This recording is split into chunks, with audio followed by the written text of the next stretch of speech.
Well, good evening, Adam. Good evening, Christopher. How are you, bro? I'm okay, actually. I'm a bit gassy, like burp-wise, because I'm drinking fizzy well, juice. I'm excited to hear this. Yeah, me too. This is going to be great. This is ASMR. Yeah.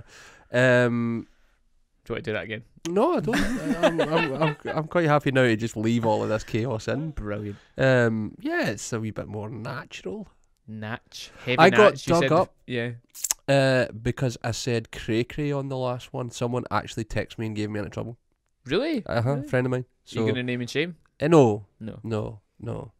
Shame on you. I won't do that. No. But I'll try not to say anything too hipster. You said in the episode we did with Craig Reynolds, episode 2, you said the phrase heavy natch. Aye. I didn't get pellets for listeners that. Didn't know what that meant. Yeah. Didn't get any pellets for that. Very natural. Yes, very natural. So, it's number... Oh, brain fart. No, I was trying to count there, but we're like so many... I can't even remember what number we're on. This may be 9 by the time it comes out. Maybe. Yeah, Yes. I think so. Probably. But if not, like, I'm sure the episode title will let you know that we are Yes. wrong. And we are here with our good friend Louis Abbott. Hello, Louis Abbott. Hello. How are you? Good, thanks. How's your day been? It's been okay, yeah. I've been in Berkeley too, which for Glasgow-based listeners will know is the rehearsal space. Barclay too? Sons. The rehearsal space that has no windows. Yeah. And rightfully so. Yeah, Barclay too. Yeah. I think we've lost Adam on that. That's a huge in-joke to most of the Glasgow music community. Good evening, Barclay. Sorry. But It's a famed rehearsal studio. it's famous. I Yeah. asked the chap Steve that runs it, who the most famous person he ever had in, and he thought for a second, oh, I'm pretty sure he knew straight away. Yeah. And he said, Beyonce. Mm. She's pretty famous. She is. Pretty My wife... world famous. My Pretty wife well known. was in one night and walked into Lionel Richie's rehearsal. So, Like, on purpose? no, her band normally at the time rehearsed in room 5, Mhm. so she swanned into room 5. Well, I tell you, I could potentially level up today, and just for a photo shoot, I don't think any noise was getting made, was Subo. Oh, What? Just for a photo shoot. Was They had, Gordy like, a Wilson team there? and everything. Do you know Gordon? He plays As I drums say, I for don't her. think it was like, it Oh, wasn't a rehearsal, it was like okay. they'd hired the space to get a photo shoot done. Brilliant. Very strange. I wonder if they were out of ideas as to where they Yeah, I could don't know if she's photograph. still putting out music or what's going on with Suze. Well, Yeah, I mean, Subo. she sells tickets, bums on seats. This is it. Who's the most famous person you've ever met in Berkeley? In Berkeley, the most famous person I've ever met, Ash Sohn. Oh, you met Ash Stone? I bumped into Ash Sohn in Berkeley when he was in with Delamitri. Oh, that was Famous that last to year? you, but not like Well, I world mean, famous. those Not famous like to Subo no, famous. famous to people No. who might listen Well, to this podcast. Very, very correct. but maybe not Beyonce famous. No, I mean he's certainly not. Young Ashley. No, he's now left The Voice. Yes, so I believe. He was on Steve The was Voice. telling me, But so Aye. okay, you're going. Yeah, oh, well, yeah. Okay, no, it's Yeah, fine. like, Apparently, Adam's not allowed to Oh, be sorry, famous Adam. people. Adam, No, it's who's the fine. most famous person in Berkeley that you've met? Well, no one, right? But a friend of mine. Uh huh.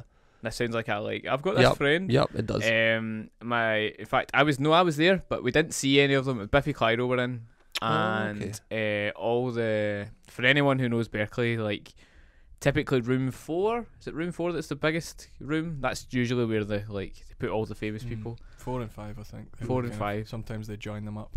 Oh. I believe when you might be about to say this, but I believe when the Biff are in, they sort of put them in a room each, so they all get a room each, and then the desk and all that goes in a different room. I think they kind of hire the whole space essentially. I'm sure they still like each Wow. other, but it must be nice to have your own room. Yeah, I imagine.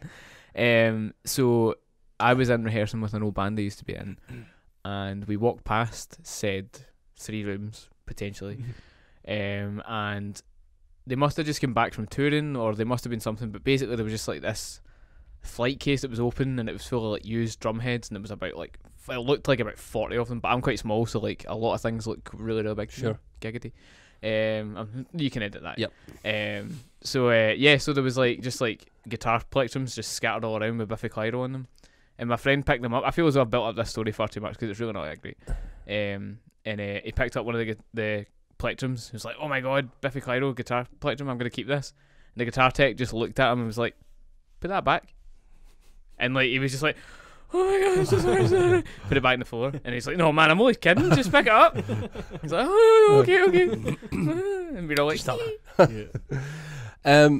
So Louis, people who are dedicated listeners of this channel may or may not know who you are and what you do. So could you just casually introduce yourself and what your main projects are? And yeah. Well, I guess primarily I'm a songwriter. I sing and write songs for the Glasgow-based orchestral indie pop band Admiral Fallow.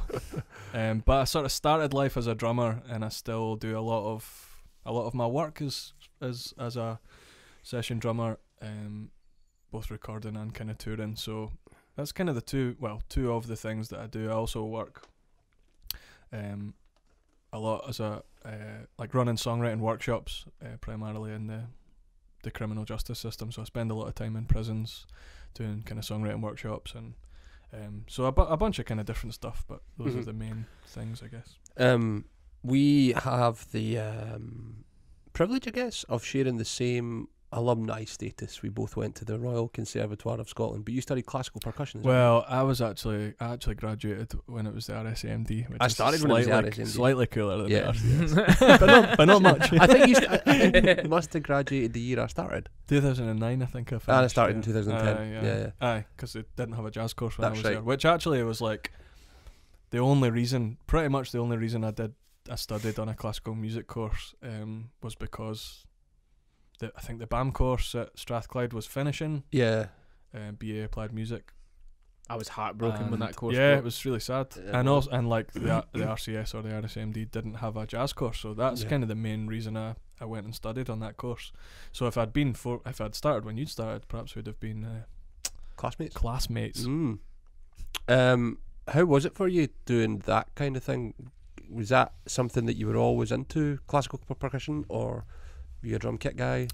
Definitely started on the drums, and really spent most of the 4 years. I did a year or two at juniors as well. Right. On Saturdays. And I pretty much only wanted to play the drums. Right. They kind of frowned upon that back then, didn't they? They had stuff. They had gear. Mm-hmm. But they didn't really have. So you had once what would you call it, a term semester or something. Yeah. They had Dave Hassel coming and doing like you sort of got an hour if you were lucky kind of thing. He came and did a day or maybe two, I can't quite remember, but didn't get loads of time, so he did a bit of group stuff with him and a 1-to-1 lesson.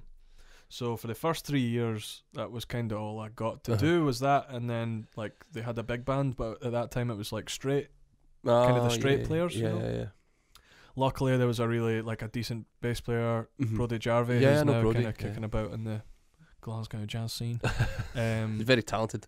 Swinging away. Yep. So Brody was, I think, maybe the year below me. So we had Brody and myself, and a few folk in that band who are still doing that kind of stuff.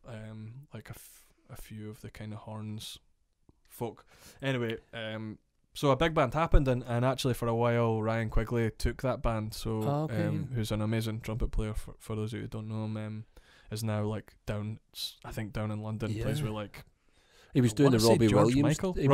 Robbie Williams tour. Like he's that guy that just does all these things. You'll pop up on telly every couple of years and you'll be like, oh, he's still playing. Yeah. But he was amazing, and he really knows his stuff. So it was great to get a wee bit of that. But to go back to, I'm sort of waffling here, but to go back to your original thing, there wasn't a lot of space for like anyone that wanted to play drums. Primarily you were there to study timpani and play in the orchestras and the wind bands and all that kind of stuff. And I wouldn't say, if I was being fair, I wouldn't say I hated it. I quite enjoyed it, but I found it really, really terrifying, like in a way that I've never really found sitting behind the drum kit terrifying. That thing of like sitting for a long time to play a cymbal, like a pair of cymbals, and not messing that up, or like hitting a tam-tam and it's got to be just the right sound and all that. I think there's a lot of art in that, and I would never like rail on folk who do that, but I found it really, really nervy, and I struggled even in like exams with one or two instructors, folk kind of judging the exam or whatever, I would get the shakes, like terrible shakes. Couldn't do any of the quiet snare drum stuff. We had to just leave it in the exam and stuff, and like I'll come back to the end. Couldn't really get through it.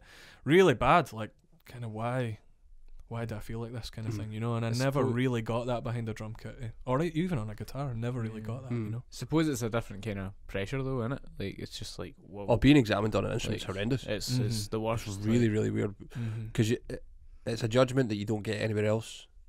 Like the way you can see it when people look at you. Like if you make a mistake, they give you this really strange look. So I can understand it. Yeah, I totally can. I remember my first recital at college, and we had I think we had 45 minutes that we had to play, and there's parameters, you know, you've got to do X. With jazz course you had to do standards and your own music and all that, and you know, people making an arse of it on the bandstand, and you've got to try and, like, you're playing in 6 and someone starts playing in 5 or something weird happens and it gets all swimmy. It's not very nice. Were you into the music? That's great though, like the fact that part of that is original composition, you know. Yeah, I mean, which that isn't a thing. No, in it's the classical not. It's thing really, at all. you're correct. And again, like the art that people put into like learning their instruments, the amount of hours they sit in a wee room just practicing those excerpts or scales or all that kind of stuff. Especially those like, piano players. It's a different thing. Yeah. It's a different kind of focus, I guess. Yeah, just like if you asked any of my sort of folk who were there on the course with me, like they'd be like, you did nothing, like you really did not like, it seemed like you just didn't want to be there, and I did enjoy it. And I also met all bar one of Admiral Fallow were on the course with me at the time. Great. Phil was also on the percussion course with me the year above me. Sarah was in my year, I think, and Kev was kind of there intermittently, clarinet player in the band. Left for a while and came back and finished, and Joe was on the BAM course at the Strathclyde, so we were all there around the same time. So that's another thing I would never like. I found positive things in that course, largely meeting my bandmates and all the things that led to, and all the touring, and we're still making music now. So. Were you into the music? Like I don't remember going home and slamming on some Mahler and like just like getting in the bath. No, I don't. I think I'd be fibbing if I said I really dug it, but I liked elements of it. I liked, you know, certain bits of like repertoire we'd do in like a repertoire class or something. Like you'd kind of find the kind of interest in it. I just kind of liked stuff that kind of groove a little bit, and there's not, well, I'm sure loads of folk who knew much more than me would argue that there's plenty of groove in throughout the history of classical music, but particularly in like contemporary classical music, of which we got to do some of at a festival called Plug, which I think still happens. Yeah, it does happen. Yeah. Like got your teeth into some really weird and wonderful modern composition, and I really enjoyed that because usually it meant playing weird stuff and hitting stuff loudly, and so that was great. But no, I wasn't.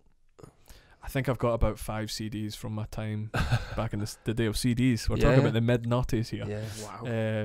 The vinyl research hadn't kicked in yet. So yeah, I think I've got like 5 or 6 CDs that I bought at the time, and maybe just to wrap this segment up because it can't be that interesting. But towards the end of my studies there, I was able to go to Kurt Hans Gudica, who's the kind of the guy, the head of timpani and percussion, basically the head of the department.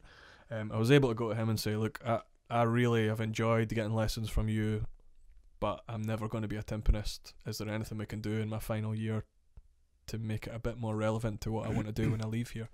So my hours got taken away from the timpani stuff and put on in more time with Dave Hassel doing like Latin or drums and stuff like that. So they were they wanted me to have a good time, you know. They really did, you know, put in a lot of work to get me doing stuff I wanted to be doing, kind of thing. So how do you go from that to like a chief songwriter of a group like Admiral Fallow and singer? Because that's to me it's quite a leap, especially on a course that gave you no composition element. Well, there was a little composition kind of elective, I guess. I'd started writing songs when I went there, kind of thing. I'd started kind of not a lot, and not there wasn't a lot usable or particularly fruitful kind of thing, but I'd started writing songs when I first kind of went there. So and the band started, I think, in our first or second year, like just doing little kind of gigs, acoustic. I think one of the early gigs we did maybe like the second or third gig was opening for that band Guillemots. Do you remember them? Oh, I remember Guillemots. In the academy, like in the Carling Academy as it was in 2008. So like really kind of, that was pretty nervy, but like we'd already started making music as early as 2007, 2008. So I was writing songs while I was studying basically, and I was much more interested in doing that than I was learning how to play bolero or playing bolero for 16 minutes. You know what I mean? Started playing at quite a lot of open mic nights, and like began hosting a couple of open mic nights, which I kept going for years and years afterwards, which was a really I would say it's kind of harder for drummers, I guess, but like it's a good way of getting in front of folk every week and just trying stuff out, and whether it's original material or just getting your chops up for playing in front of folk, performing in any kind of way. So yeah, I was kind of doing it at the same time as studying there, and as soon as I left, that's kind of what I turned my full attention to. Was like I didn't hit a drum for a wee while, couple of years maybe. Just my only interest was like playing and singing and writing songs for that band. How do you think about drums when you write, or do you leave that to Phil?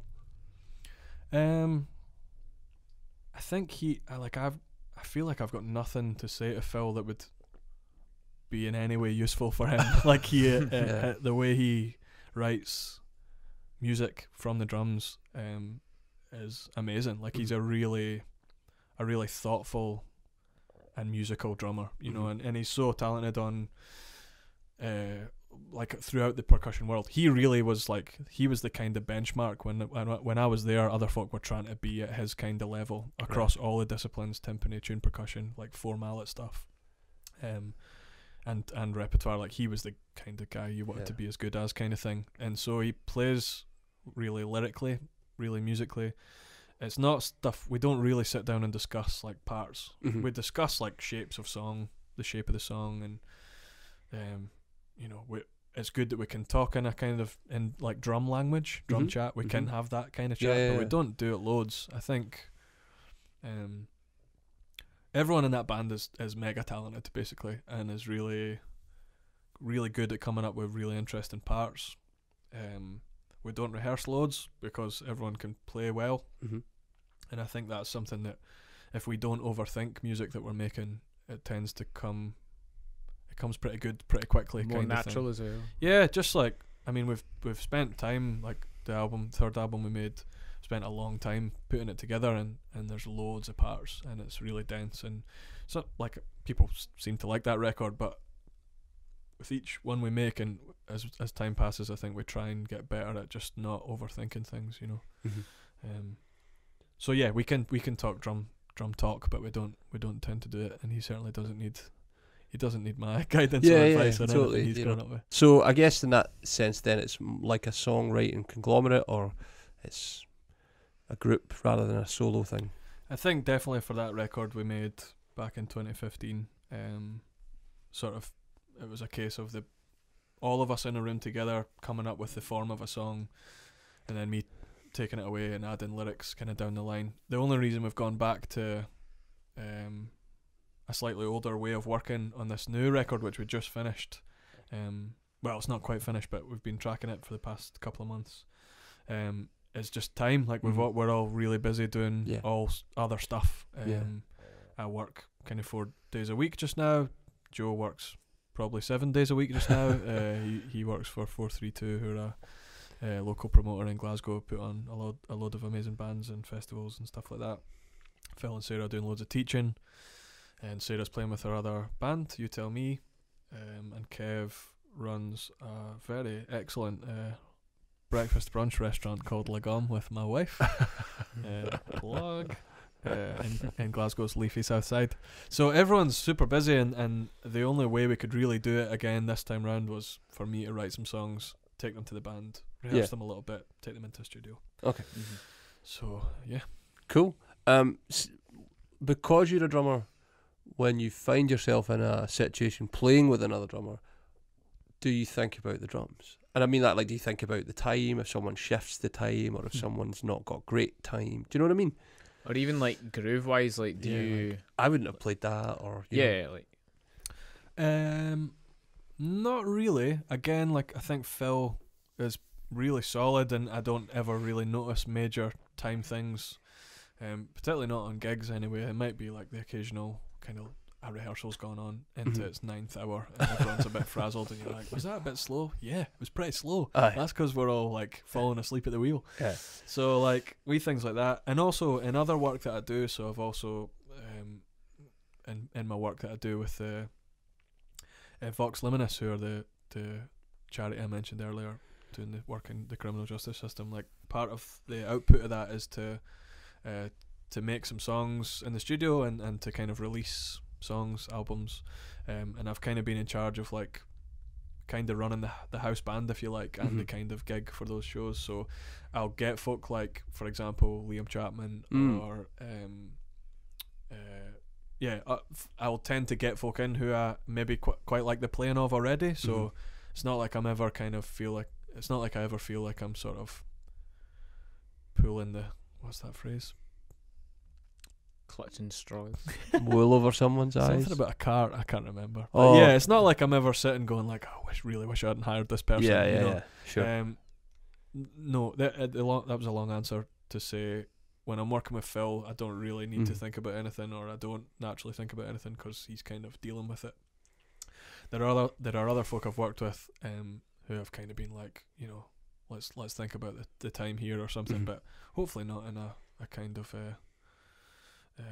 dictator-y kind of way. Yeah, you know, it's not like I'm saying I could sit down and do that loads better. You know, it's yeah. usually like, I've noticed this because I'm out front and I'm not behind Yeah, the tubs. You know. yeah.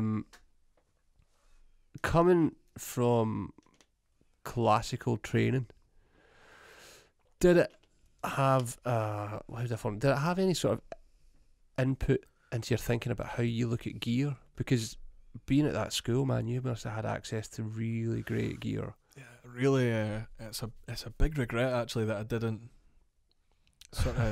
We were really spoiled at that time. You thinking I would like pinch a wee snare drum? Aye, cheeky right symbol. My really good friend Pete Murch has just gone back to study again there. I think he's doing a master's. He was there at the same time as me. He left for a while, but he's gone back and he's sort of sending me the occasional text, usually of kind of, this is how it is now, kind of patter, or we didn't know how good we had it kind of thing.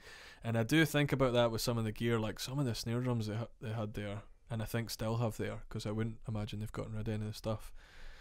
Really, really nice gear. Quite a lot of cymbals, but not loads of like cymbals for drums. Like quite a lot of Viennese symphonic crash cymbals and stuff like that, and like loads of really high-end Pearl orchestral snare drums. Yeah. I don't know much about that range, so I couldn't tell you names, but some of them are like the same drum, but like 4 different versions of the same drum, but with different snare wires and stuff. Yeah, like, I can really they use like gut wires and loads things of stuff. Yeah, but like what I mean is they've kind of got one of everything there, and that again is the guy Kurt that runs the thing, like does well to get them a lot of stuff. Yeah. So loads of stuff. The thing I feel like I didn't make the most of was like a lot of the tune percussion. So they've got some beautiful marimbas there, some really nice sets of vibes, and I've been getting into like recording stuff now, and I make quite a lot of recordings at home, and now I would know how to record some of those instruments to maybe put on like an Admiral Fallow record or something like that. So just getting access to the building is something I miss a little bit, because they've got such nice gear.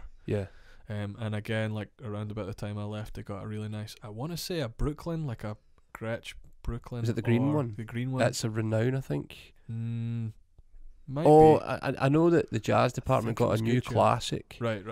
It was the Marine Pearl new classic, because they bought it from here actually. Right. But there was also a green Renown, a very beautiful green sparkle Renown. What was that, a Renown? I thought it was like a Guccier than that. But not to disrespect the Renown range, they're very nice drums, although I've never played any. So yeah, they are lovely stuff. It doesn't really, it feels like ages ago. I don't think of myself as a classical percussionist in any way, so it doesn't forge how I think about going in and buying a cymbal or a snare drum now. I kind of just do that with my ears, or to be honest, like dork out on videos online and then look up what you've got here and come in and hit some of them kind of thing. So no, it didn't. To be honest, it didn't really. Does your shape how I think your songwriting inform any of that? So you're like, I might want this tone or these, because you bought those new. The guys bought a Sonar vintage kit for the new Admiral Fallow album. So did that have did the songs that you were writing shape the drums you bought? I don't, not specifically those songs, Right. but I think that style of drum kit, a kind of more classic sound, inverted commas, is something we'd have probably gone for anyway. I had a set of DW collectors DWs before then, but had like coated heads on them, so they were never to sound really. I don't know what the word would be. I'm not amazing at drum talk, but like fusiony. Yeah, You know what I mean? Clean. Not that kind of like boom. Yeah, super it was never clean really and- to sound yeah, like that. It was yeah. supposed to sound. Like much warmer. Well, I was like 17 or 18 when I bought those DWs. I didn't really know what I was doing. I bought a 24-inch kick drum, which I've never been able to make sound good, to be honest. So I think just like that was great to come in and try some stuff. And those are lovely drums. And I'd done a bit of dorking out on videos and stuff. And like I might have watched the Sonar factory tour video twice. Yeah.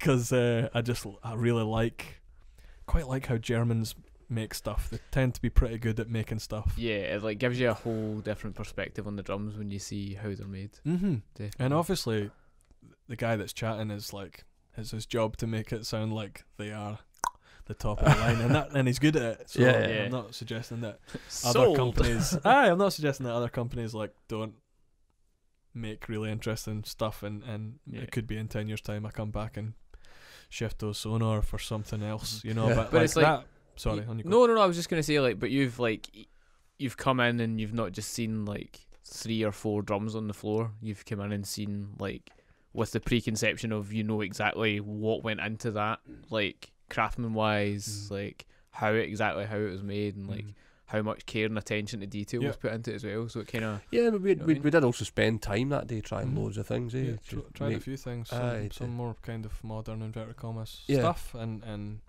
other things. And I won't lie, like the way things look is important to me, kind of thing. I'd of course. I think what some folk think of as like a really amazing looking set of drums might look maybe a wee bit dated or kind of slightly corny to me, or I worry that a certain kind of finish or something is just like, I'm not going to feel comfortable sitting behind this, like I don't know, I don't want to say anything that you've got out there, but like this like well, you know what, Johnny Scott's got a lovely set of Tequila Sunrise Vista Light Ludwig Vista Lights, and I think like sitting behind those drums, he probably looks pretty cool. I feel like I would although I'd love a shot on them, I feel like taking them out on a singer-songwriter tour or like a folky gig or something with I'd be lights like, in them. sorry. Aye, lights, totally, aye. That said, I think they're like amazing looking drums, and I'd love to have a set. If I had a studio, I'd love to have a set sitting in my studio. Yeah. No, I've lost my train of thought. Oh no. I know. I actually had a question. Okay. So, you've bought those drums for recording. So, is there a specific way you wanted to treat all that? From a songwriter point of view, how you tune them. Did you go for like room sound, or did you go for close miking, or? So we went out and recorded at Chem 19, which for folk who don't know is a really kind of well respected and regarded studio out near Hamilton. We've worked there in a way on all 3 records, but tracked the first 2 albums there, working with Paul Savage, who's an amazing engineer and producer, and a drummer himself, was a drummer in Delgado's, That's right. and like really, really, like beyond still what I can comprehend now, really knows his stuff when it comes to how drums sound and just how anything sounds, but is particularly good at making drums sound great. The kind of classic Chem sound is big, open, roomy thing, and we've kind of had that in a way on all records before. So I think it was one of the things where like let's not do that at all this time. So there's a little vocal booth just off Studio 1, almost the same size as the room we're sitting in now, which for listeners is small. Yeah. You would say 6 by 8 maybe. If okay. I don't Meters? No. Pretty small. I mean, cozy, I'm having a nice time, but like a small room, and the whole point was make it as dead as we can. So bring in loads of duvets, loads of pillows, close mic everything, really dry, really dry, and actually like Phil really changed the way he was playing some of the songs as well. Because when you get into a room that size, to just then kind of hit stuff really bombastically, kind of doesn't. It wasn't making a lot of sense. It was kind of like, this feels like we're making the record we made 12 years ago or whatever. Right. Let's really try and dry things up a wee bit in the playing as well. So like dead center of the snare. And And like not wanting to quite to do that really in fashion 70s thing that seems to be on a lot of records now, where you just tape everything up or put towels on the toms and all that stuff. I think that's a cool sound, but I don't know if I'd want to listen to it for a full record. So like quite dry, like changed up the cymbals a wee bit. I've got a few things that are a bit drier. I got like a older like a 21-inch special dry, which is the older version of the special dry stuff. So it's not even got that kind of it doesn't really crash kind of thing. So which is actually Johnny Scott's, and I've been trying to pay him for it for about 2.5 years, and I keep texting him to say, give me your bank details so I can pay for that cymbal, and he's not done it yet. So maybe he's making too much money, mate. Yeah, that's it. He's making it rain. So we put that up instead of like a something crashier, like a 22 K-Con, which Phil usually uses in that band, which sounds amazing as well. But we purposely dried things up a bit and really liked how that sounded. So coupled with the fact we were in a totally dead room, it sounds so different from anything we've done in that studio or with Paul before.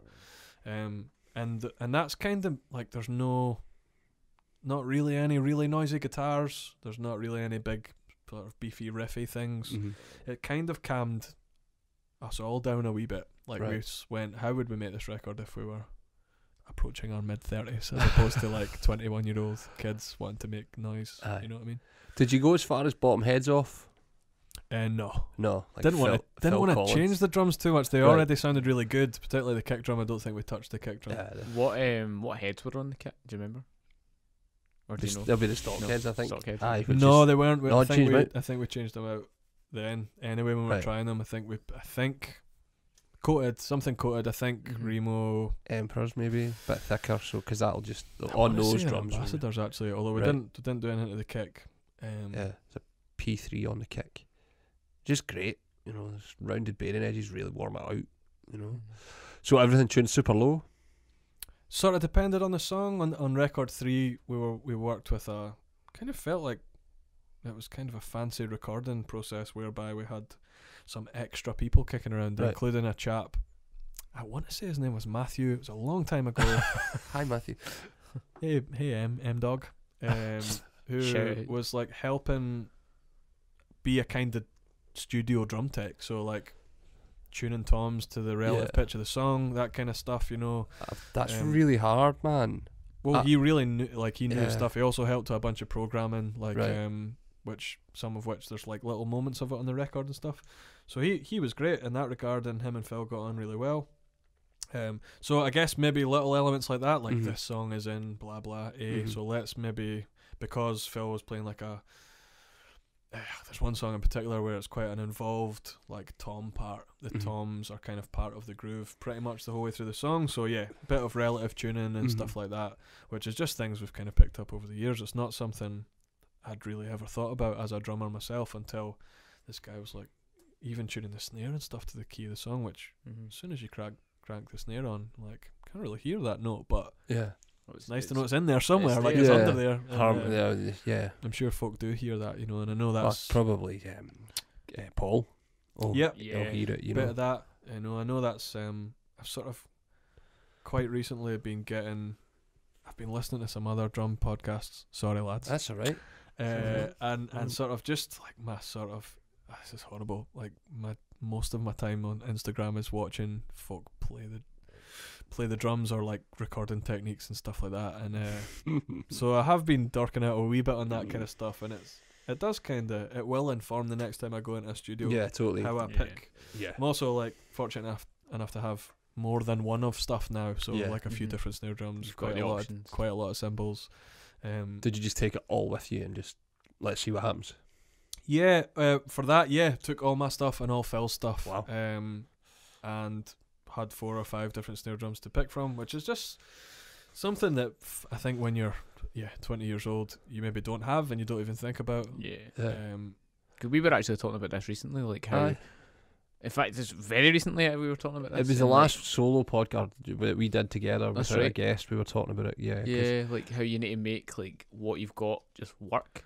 You know. Yeah. Like, if you've only got Yeah. one snare drum, it's a Yeah. steel shell. You need to make it do everything. Yeah. You It's know? really fascinating to know how your preconceived notions can totally change. Because I was saying that I had done an album with a band, and there was a really kind of lo-fi song on the album, quite sort of mid-tempo groove, and there was a 60s 402 that we put up, and it was just like, nah, this is just absolutely not happening. And I thought it would be the drum, Aye.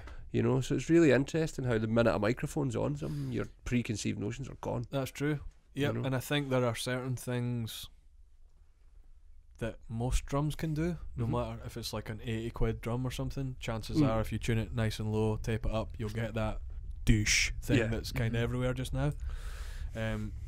And there'll be even in a cheap drum, I think there'll be a spot that it sounds really good at. Oh, Yeah, I totally, would yeah. agree. And with it you, might yeah. not do everything, but it might do like two things. And then you've got two things that you can do with a pretty cheap drum. Yeah, exactly. So I would love to have millions of drums to choose from, but you don't. I don't at this stage. I don't feel like I'd really need more than kind of what I've got. Yeah. Doesn't mean I'll stop buying. But Dude, so Um, in the studio, you know how you were saying you took more than one snare drum? Did you Mhm. find like a favourable drum that you just either you tried swapping it out and just Mhm. thought, oh no, maybe we'll keep this, like, and it worked? Or yeah, it's funny. I can't really remember because tracked drums a few months ago, but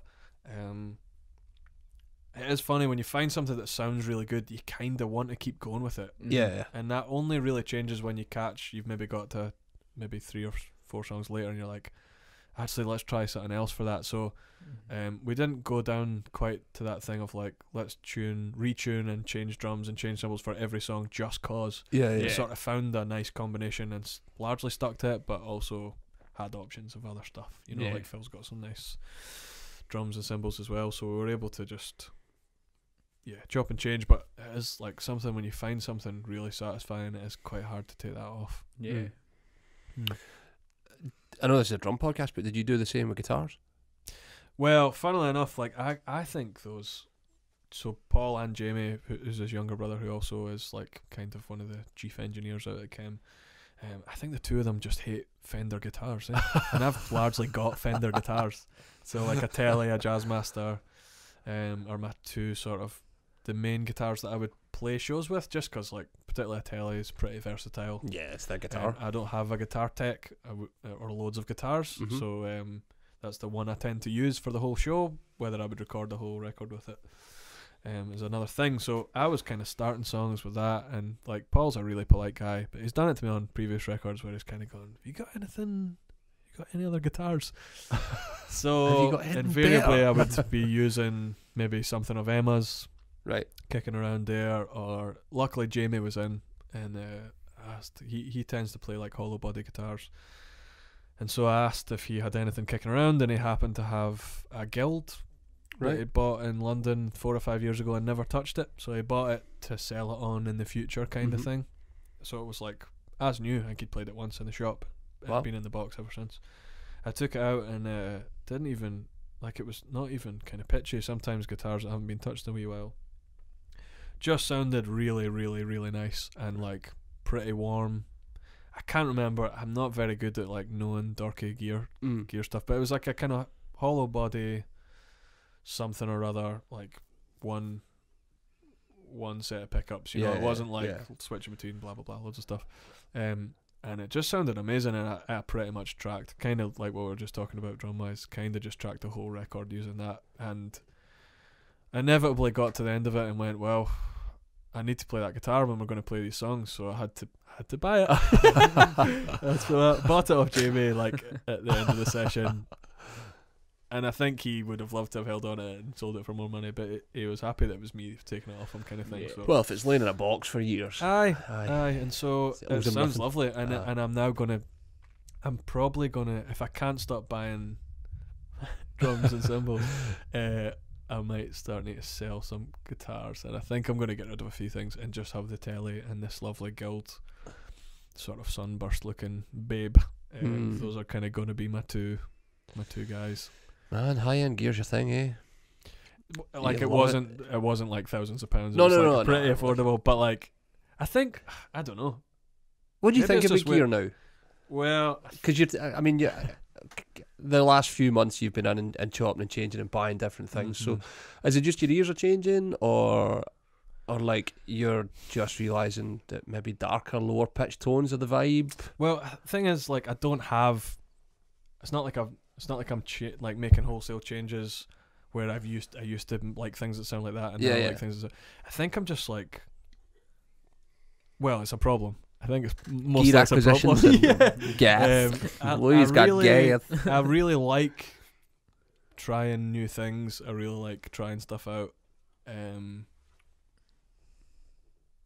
my bank balance doesn't like it so much, but I think I've always liked kind of darker sounding things, particularly when it comes to cymbals. I think it's like we've all played on our high school drum kits and played like Sabian Prosonics or B8s, and I'm not gonna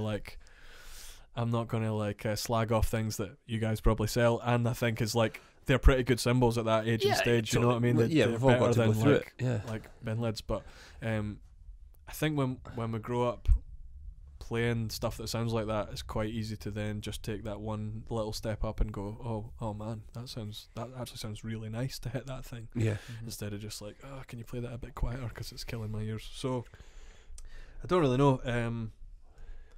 I haven't cared for ages, and in the past year I've really started to care about some of my gear and how it sounds when I'm playing with folk. And I really like the majority of the work I've been doing out with Admiral Fallow in like the freelance world has been playing the drums. Like, I don't get booked for many sessions playing guitar. Occasionally a bit of singing, very occasionally a bit of keys, but mostly it's as a drummer. And so I sort of started caring a bit more about my stuff and what it sounds like, and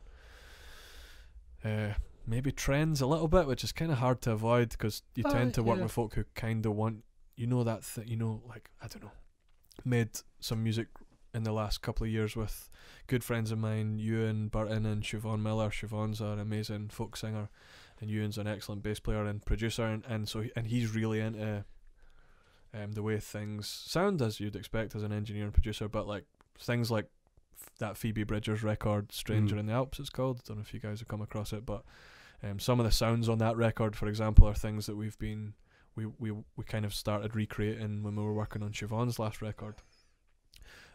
Whether it be like drum sound stuff or even kind of instrumentation on top of that. So I think just hearing records that people are really enjoying, that they're that they've been hearing before, working on songs as reference points. It's something like, I really love the drums on this song, and you kind of listen to it and go, right, how can I make that sound using my stuff, you know? And also make it your own as well. Like, well, of course, not in terms of like carbon copying any parts or anything like that, but I think avoiding the trends thing is quite difficult.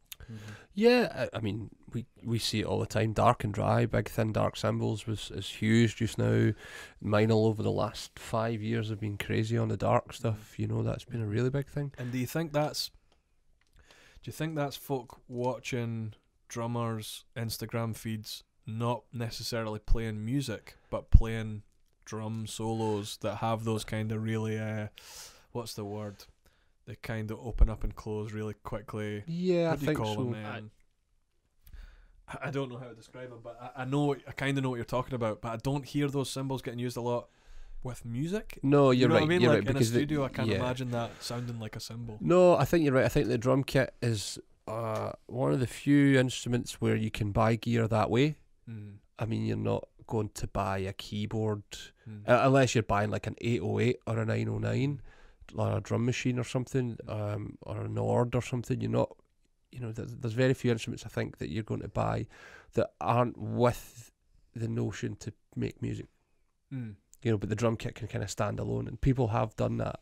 We've had plenty of people that have come in and like a year later are back trading it in because they're now playing music. We're like, it just doesn't project enough, or it's just I'm not. probably somewhere in there. I think well. I've done it. I got think we've some all stuff done it. that You know, We've like, all been there, yeah. I've got some stuff that I keep holding on to, kind of going, well, what if I maybe need this stupid bin lid sounding I've got cymbal. a pair of 10-inch hi-hats in a bag that have never come out the bag that they were put in, and I have no idea why I bought them. I think I saw somebody and I'm like, oh yeah, like 10-inch hats underneath your ride cymbal, that's a total vibe. Yeah. And I've never actually played them. Yeah. So we're all for. I wonder though if it is a bigger thing in the drum world than I think it is it in definitely most is, other man. things. I think it definitely is. It's things like the UK drum show, which you guys were just at recently. You know, the amount of folk that are playing. Well, I wasn't there, but like the amount of folk that are playing like drum solos as their thing. Like, how many folk are playing with? Like, how many folk are getting other musicians to play with and kind of going, yeah, I'm going to play with a trio here because you're right. we'd like to listen to some music. You're you know? absolutely you're right. I think my relationship with drums will always be how it works with other music. Yeah. And that might be because I can't play a drum solo to save my life, but I also don't. I'm sure if I put in some hours, I would be able to. But like, Yeah, I get this it. is probably the exact wrong podcast to be saying it, but like, who wants to listen to that? I don't want to listen to that. Is what I'm saying. Well, that's that's all that really matters, because I think when you make honest music, that's the only music, that's the best music you can make. And I think YouTube's not helped. I think a lot of drummers have become kind of, or the YouTube sensations that have hit the world, end up sort of making music around the gear, which I think is the wrong way. Personally, I think is the wrong way to approach it. I think, like, to kind of go off that, like, social media has had a huge impact on, firstly, how drummers perceive themselves as well. Like, they feel as though it's quite fascinating to watch, actually, if you go and see a band, and you can tell, like, within about 3 seconds, like, if the drummer's just spent most of his time just watching Instagram videos, right? Because there's just, like, chops Yeah. everywhere. Yeah. Like, sometimes not always the best practice, right enough, but like they're just throwing it in where it's just really not necessary and uncalled for. It's an interesting kind of social time that we live that we're living in just now, of like, not even just in music, across the board, how like social media and Instagram and stuff like that is changing how people think. It's going to be a really interesting one to look at in like 20, 30 years. I remember going to see Jojo Mayer recently. And before this comes out my mouth, I'm not heavy in Jojo Mayer. He's sensational. His band are sensational. But people were watching dance music. They weren't dancing. It's just like 100 drummers watching a drummer play dance music was the weirdest thing to me. I was like, I just don't get why we're here. Yeah. Because he started that band. He started all that music because he happened upon it in a club one night and was like, what is this? This is amazing, all this drum and bass stuff. And the night he went out. Yeah. It's the night he wasn't practicing. Yeah. He was like, what's this club? But there's like a whole load of drummers standing at the barrier watching his feet. Yeah. But some folk are into that, and I should go back and say that I think like loads of folk get loads out of drum solos. You guys probably, I'd be interested to know in like retail world how more folk looking at videos of folk doing it has probably been quite helpful for you guys. So it's hard to, of course it is. It's kind of hard to say it's all a terrible thing. And folk, like the online videos and stuff you can watch, which you couldn't do even 10 or 15 years ago, or maybe you could, I just didn't know what it looked, is like probably going to be quite helpful for a lot of folk. But, well, I think all that's happened is it's really just maybe accelerated the process, because when we were kids it was Modern Drummer or Rhythm, and you would open the magazine and you'd be like, what cymbals are Dave Weckel playing? And then the next thing you're going to the Legacy, drum shop, got a set of the hats. Totally, Also used to use his sticks. But you know what I mean? It's like I grew up with... That's a nice I Love Weckel t-shirt you've got. with Jimmy Chamberlain on the brain, because I loved Smashing Pumpkins. So I would play Yamaha and Sabian because that's what he was playing, and I thought I would sound that great because, but now it's just like there's 100 in us every 10 seconds because we're on Instagram, so how many posts are there, and we just see it more. And isn't the psychology, I sometimes lie awake at like 4 a.m. thinking about this kind of stuff, but isn't the psychology of a video that you've like poured your heart and soul into like for like a minute is like literally just the case of someone swiping like like a millimeter, just, and it's like something you've poured so much into is just gone. Yeah. Yeah, pretty like crazy, film, that, innit? film Like- trailers are a classic example. How many times have you skipped past a film trailer? Yeah, You know, like, because you just thought, I don't fancy that. Yep. You know, but it might be Next. You're not sitting in a theatre having to sit through them before the film you've gone to see comes on. yeah, Mhm. You can just go Yeah. past it. you know, Yeah, very funny very world. strange. Talking of all that stuff, did that change the way Admiral Fallow sell music? Good question. It feels like since the last record, which was in 2015, came out, the game has changed so much. Like, you know, streaming services and thing, Mhm. that was already a thing. I feel really, really out of the loop with it all.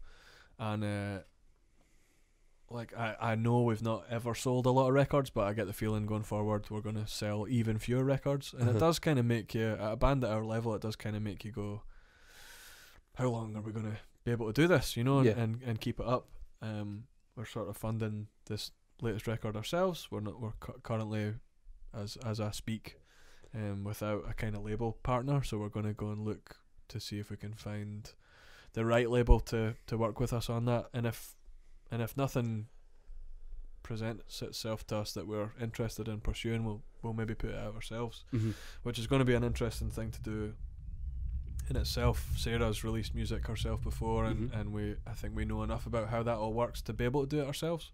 Whether we'd want to do it ourselves, I'm not really sure. It's loads of work. It's Yeah. like the whole build up to it, and Scheduling like it a year in doing our advance own and all that PR stuff. and all that Yeah. kind of stuff is a full-time job, which none of us have got the time for, Mm. and we don't have the money as a band to pay ourselves to do it, kind of thing. So in terms of how we sell it, we've always had pretty loyal fans who come and buy stuff at the gigs, but again, we haven't toured for kind of 3 or 4 years, so it's going to be an interesting one to start that again. I think in general we're going to not probably be able to do it to the level we did it before, i.e. like 6-7 week tours around Europe and the UK, a month out in the States.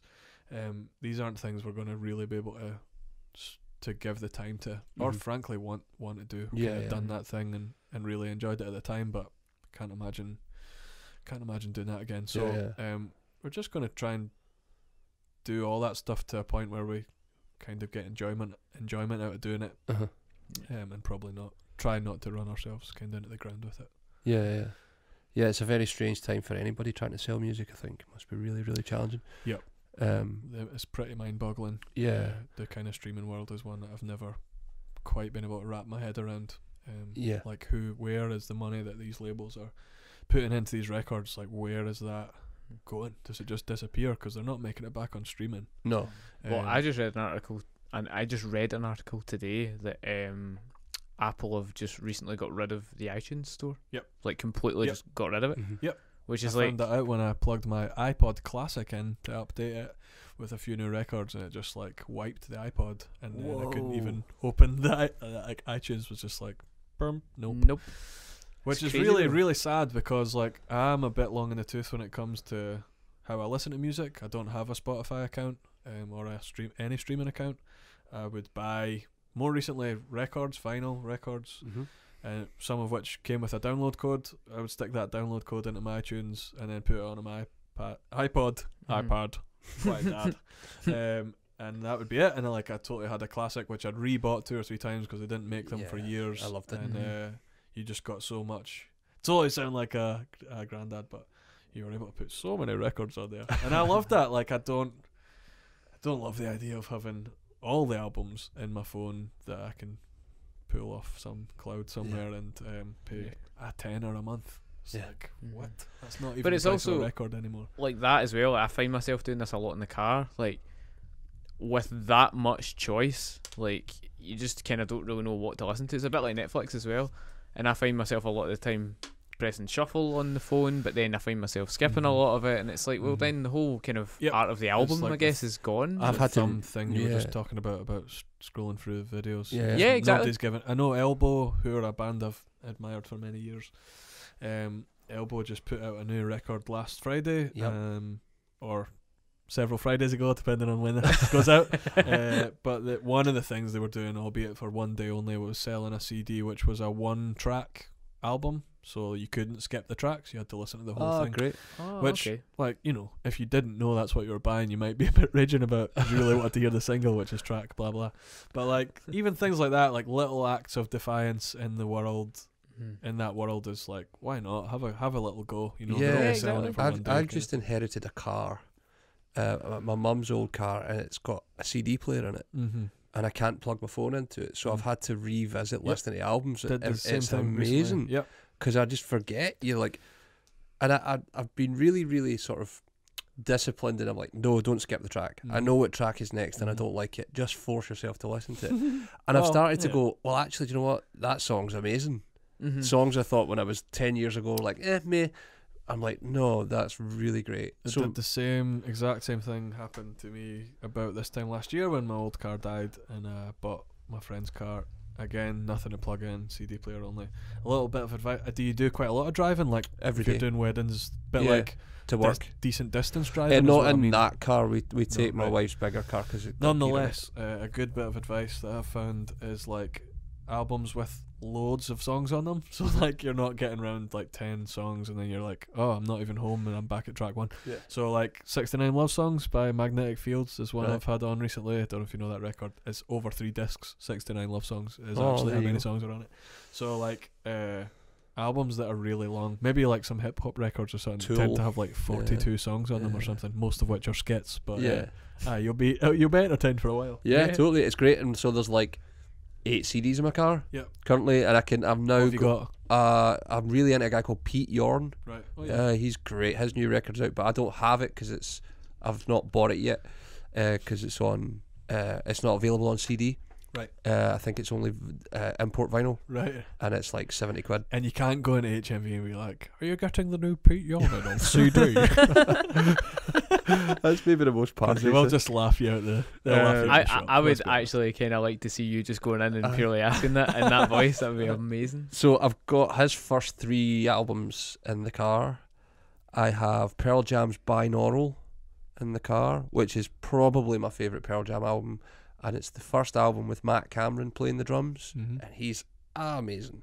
I have Smashing Pumpkins' Gish, which is from 91. Mhm. I forgot how good that album is. It's amazing. And Counting Crows is Recovering the Satellites, I think, are what's in the car There currently. you go. So yeah, There you go. and I can expertly change a CD with one hand now. Pretty good. Yeah. Maybe don't Yeah. broadcast that. Oh, that's, Get that's some cool. It's just in the Popo sitting behind you in the little next set of pocket lights. there. Yeah. And finally today, A young man in Glasgow. No, so but the whole crux of it is I'm now listening again to albums, Yep. and it's Which is good. it is very good. Mm. I'm into it. Who are you listening to at the moment? Oh, you know what? For the last, it's kind of I had a son. You know this. Yes. I had my first child. Congratulations, my That's wife's pregnant. About, oh well. Yeah, brilliant. just for 12 weeks just there. So Well, congratulations. thank you very much. You I heard it feel, here I first. feel a bit left Pop out the if I'm champers. honest. Yeah. Pop the shot. It's no, it's great. It's been he's 5 months old, so it's all pretty new. But it coincided. Firstly, we were buying loads of gear. No, and by gear I mean drums and cymbals This and one guitar. It also coincided with me really, really hating a lot of new music, a lot of albums that are kind of coming out in the world of music that I listen to, which is generally like a kind of 6 music sort of loads of indie records, Mhm. loads of singer-songwriter records, not loads of like records that have got amazing drums on them. It's not kind of a world. I love records that have great drums and great drum sounds on them, but it's Mhm. not a world that I go looking for, if you know what I mean. Mhm. So hated loads of stuff, and just in the last week or two sort of stumbled across a couple of things that I didn't hate for the first time in ages, and I really don't know. So in the interim, I've kind of like you been going back through a load of some CDs and some records, but like this is gonna sound really sort of dad, and maybe that is part of it, but like going back through some old Beatles records, going back through some old kind of collections of things, Dusty Springfield, Louis Armstrong, like kind of going Nina Simone, going back through artists I listened to when I was a teenager. and loved then, but maybe didn't understand all that much. Yeah, like, yeah. okay, tick, I've listened to Nina Simone. I can tell folk I've listened to Nina Simone. I Yeah. sound like really cultured. Edith Piaf, like buy an Edith Piaf record. Oh yeah, I love French music. You know what I mean? So like, I sort of did loads of that then. But now I've gone back and gone, like, now that I know a little bit more about music than I did when I was 17 years old, Yeah. sort of gone back and listened to it. And it's obviously still amazing, and that's why they're classic artists. So in my hate-fueled couple of months of new music, I went and listened to a whole bunch of older music. Although there's a couple of things just recently released that I like the sound of. Jessica Hoop is a Manchester-based American singer-songwriter who put out a really interesting sounding record a few months ago. A single by that band Devochka came on recently, which I heard, I think, on the radio. They I don't know loads about them, but they did some of the music for that film Little Miss Sunshine, which was a brilliant movie. Yeah, it was a great film. I actually was thinking about that movie the other day and thinking it would make an amazing Christmas movie, although it's set in LA in like the height of summer, and like there's nothing Christmassy about it at all, but it's got a bit of family kind the of road feel trip good vibe, thing. innit? Yeah. Road trip. Yeah. Totally amazing. So Devochka did some of the music along with like Sufjan Stevens for that movie. Couple other things. Nothing is kind of jumping into my head right now, I'm afraid. I've got some old favourites that I always look out for coming around. Elbow being one of them. If I'm honest, I wasn't blown away by their last couple of records, but I think there's interesting things on this new one, although I haven't listened to it yet. I think Guy Garvey's an amazing songwriter. Yeah, he's great. He's a kind of songwriting inspirational. Their chap new to me. drummer's great. He's Alex great. Reeves. He plays He does, sonor he does, drums, aye. much like myself and yourself. Aye, he does, aye. He must have seen videos of us. Totally. He was like, I heard there's these guys in Glasgow. Yeah, Saw it on Instagram. don't know loads about him. Their old drummer, their drummer for years and years is Richard amazing. Jupp. Richard Yeah. Jupp, a totally amazing player, Yeah, he's very good. and a great, like, again, quite inspirational in terms of like, just does his job in that band. Yeah.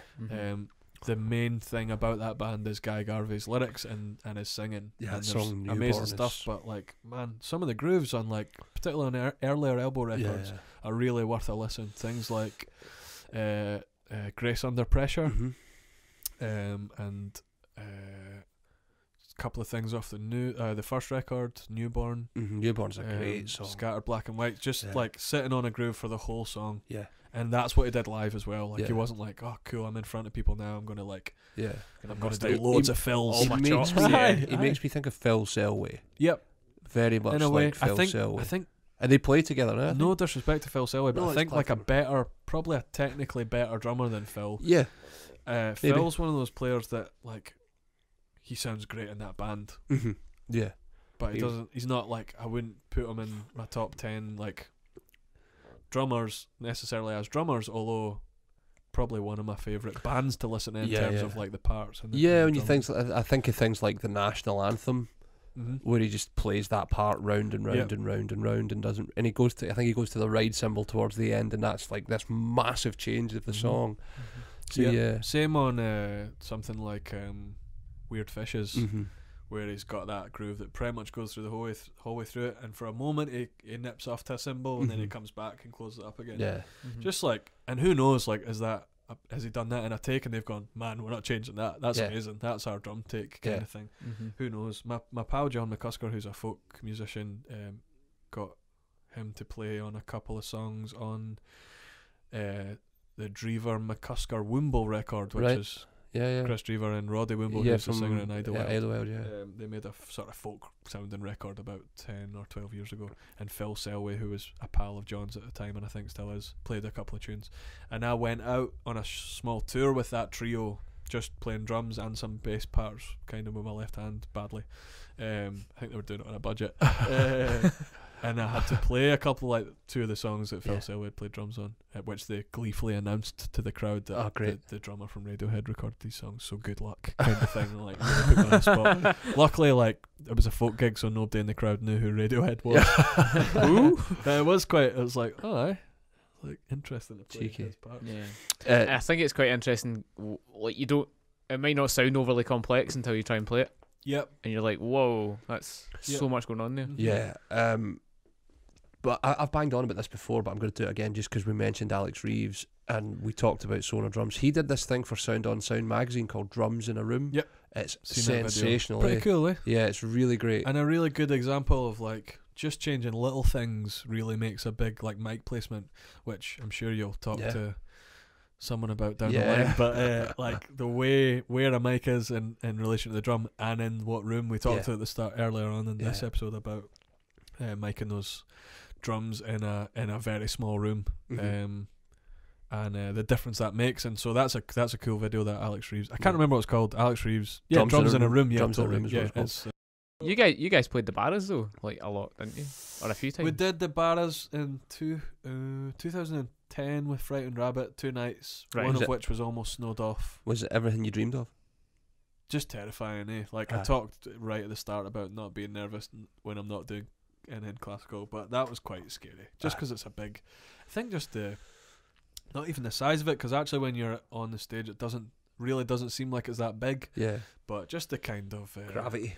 pathos. Yeah, totally. The weight of the room, if you like. So I mean, it was a bit scary, and then we headlined it in 2012. And for the benefit of the tape, we sold it out. I think it was like maybe 50 shy of selling it out, but we'll just say we sold it out. And that was amazing. And loads of folk still talk, loads of pals and stuff still who don't necessarily talk to me about my band ever, still sort of talk fondly of that night. And it was amazing. And who knows, maybe one day we'll be back there. We've actually got a show in December. We just booked a show like to try and pay for this album to be finished, to get it mixed. We booked a show in December in St. Luke's, and it sold out in like a week and a half, which we were really surprised about, because as I say, we've not done anything for like 3 or 4 years, so that felt amazing to know that you can. Would you put another night on? I don't think we'll add a night yet at this stage, largely through diary problems, like getting a gig like 4 months in advance. Like, are we all free on a weekday in December? Like, totally. Okay, we can make it work. So but that's really good to know that folk are still kind of hungry an appetite for it, and Yeah. we'll play a bunch of new music that night, and hopefully it'll kind of kickstart the next wee bit of what we're doing. Great. Sweet. Well, where can people find you in the World Wide Webs? I don't know what you'd be looking for. I mean, Like Admiral Fallow, is it all AdmiralFallow.com. right? Socials. Do Pretty you quiet have on the it? socials. Right. Pretty bad at the socials, eh? Really? Find it really hard to Me too. feel like I'm saying anything that anyone's going to care about Totally. in any way. So, but you'll find it. Yeah. Great. Well, thank you very much for today. It's been great. Thanks for having me, you Thanks guys. for having. And, Thanks for Thanks having you. for having me. Thanks for having you. For having you. And we'll no doubt see you soon. Yep, you will. Cheers, Lee. Woo. Bye. Bye.